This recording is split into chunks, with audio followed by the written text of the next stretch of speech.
তখন আসমান থেকে নেমে আসে কালো মুখে ফেরেশতারা। তাদের হাতে থাকে লোহার হাতুড়ি ও অগ্নিময় কাপড়।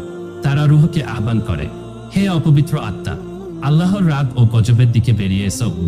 আত্মাটি কষ্টে তার দেহ থেকে উৎপাটিত হয়, ঠিক যেমন ভেজা পশমে ছুরি আচরানো হয়। এই রূহ থেকে ভয়ঙ্কর দুর্গন্ধ ছড়ায় এবং ফেরেশতারা তা নিয়ে আকাশে ওঠার চেষ্টা করেন, কিন্তু প্রথম আসমানেই তাকে প্রতিহত করা হয়। আল্লাহ তাআলা বলেন, এর আমলনামা সিজ্জিনে রেখে দাও, এবং রূহটিকে নিচে ছুঁড়ে ফেলা হয়। পুনরায় রূহ দেহে ফিরিয়ে দেওয়া হয় এবং ফেরেশতারা প্রশ্ন করেন, তোমার রব কে? সে কিছুই বলতে পারে না, শুধু বলে, আহ, আমি জানি না কি।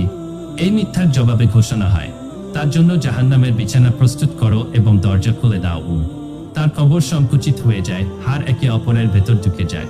তখন এক কুৎসিত চেহারা দুর্গন্ধযুক্ত ব্যক্তি এসে বলে, আমি তোমার খারাপ আমা দুঃসংবাদ গ্রহণ করো। এবং সে বলবে, হে আমার রব, কিয়ামত যেন কখনো না আসে গিয়ে। এই হাদিস আমাদের সামনে একটি জাগ্রত চিত্র তুলে ধরে।